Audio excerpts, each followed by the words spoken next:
Hi అండి అందరికీ. ఈరోజు గరం మసాలా ఎలా రెడీ చేసుకోవాలో చూద్దాం. ఇది నా స్పెషల్ గరం మసాలా అండి. నేను ఇంట్లో రెడీ చేసుకుంటాను. ఎలా చేద్దామో చూద్దాం రండి.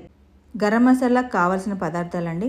ముందుగా ప్యాన్ పెట్టుకొని స్టవ్ వెలిగించుకొని ప్యాన్ హీట్ అయిన తర్వాత 125 గ్రామ్స్ ధనియాలు వేసుకోవాలండి. ధనియాలు వచ్చి 40% బాగా వేగిన తర్వాత అప్పుడు 50 గ్రామ్స్ దాల్చిన చెక్క వేసుకోవాలండి. దాల్చిన చెక్క వేసుకుంటూ 1 మినిట్ వేపుకున్న తర్వాత షాజీరా వేసుకోవాలి. షాజీరా వచ్చి 10 గ్రాములు వేసుకోవాలండి.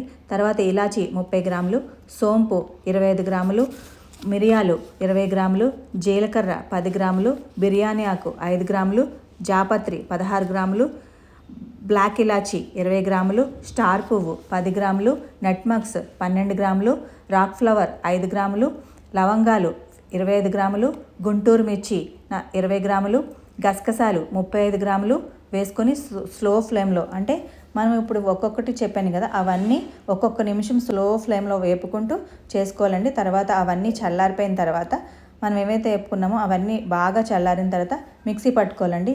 మిక్సీ పట్టుకున్న తర్వాత పౌడర్ చూసారా ఎలా వచ్చిందో, ఎంత బాగుందో.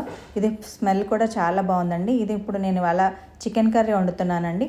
చికెన్ కర్రీలో 1 స్పూన్ వేసుకుంటే సరిపోతుందండి. మనం బయట కొనుక్కునే మసాలాల కంటే ఇలా ఇంట్లో చేసుకొని వేసుకుంటే మంచి టేస్ట్, మంచి అరోమా ఉంటుందండి. ఇప్పుడు చికెన్ గ్రేవీ కోసం ఇంకో మసాలా.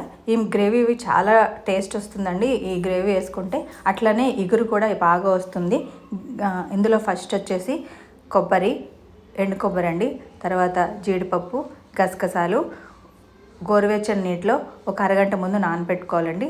నానబెట్టుకుని ఫైన్ పేస్ట్లా చేసుకోవాలండి. చేసుకుని అది చికెన్లో వేసి చాలా బాగుంటుందండి. ఇదిగోనండి నేను కర్రీలో వేస్తున్నాను. కారం వేసిన తర్వాత ఇది గ్రేవీ వేసేసుకుని బాగా కలుపుకొని మగ్గబెట్టుకోవాలి.